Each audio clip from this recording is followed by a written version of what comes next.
What we found interesting was people of one generation are pretty mistrustful if they don't see the eyes when they call someone's name. But some younger generations, it doesn't matter at all, or at least doesn't appear to matter. Huh? Have you done studies that look at the different demographics of the age groups or the cultures that they come from, and do you find significant, subtleties of your user communities? Yeah, I think it's important to be careful though about putting either gender or age lines around this stuff because. Well, maybe it's just because I'm older now, and I hate the idea of all the young people being the digital natives or not. I think it becomes important for the technology to get out of the way in these experiences when you are trying to build trust.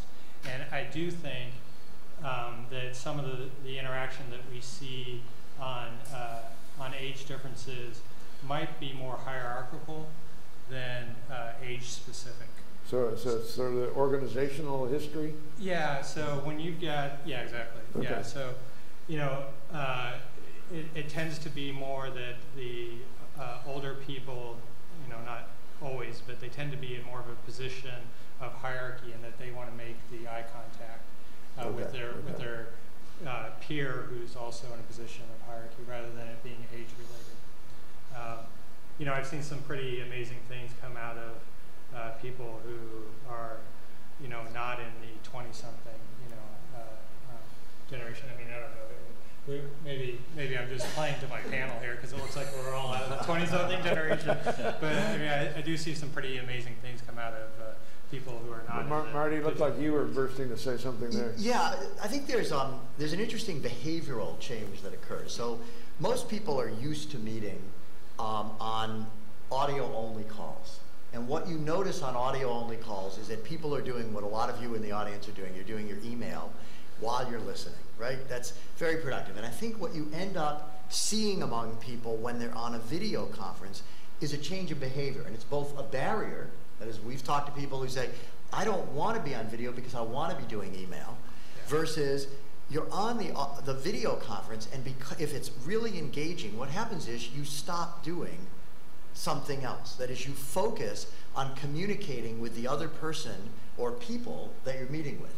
And a behavior change occurs. It takes a little bit of time for this to happen, but if you're meeting on video, as we do all the time, you stop doing your email.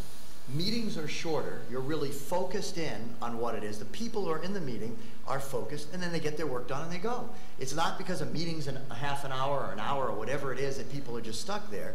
You're just doing it. When you're done, you're done.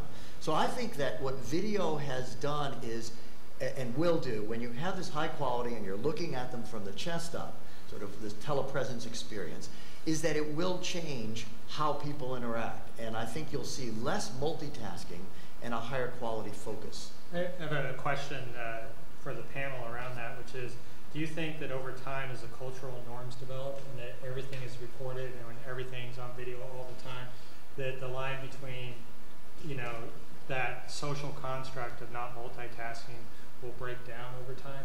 Because if it's always there and you're multitasking anyway, then, Wouldn't you be less likely, though, to say, oh, could you repeat that? I mean, when you're on the audio call, you can say, I sort of didn't get it, but if you say it and you're recorded on video, could you repeat that, and you were doing your email, it's a far more embarrassing situation. Yeah, no, I totally agree that the cultural norm is there now, but if we look at the audience now, we've got some people with their laptop with them. And I would suggest that just a few years ago, that perhaps that wouldn't be allowed, that wouldn't be culturally acceptable. And now people are okay with some level of multitasking. So as we blend these hybrid experiences where Lord knows whoever's watching the webcast right now is multitasking, right? When we're doing this, as we blend the in-person and the remote, is it going to be okay for in-person people to multitask as well?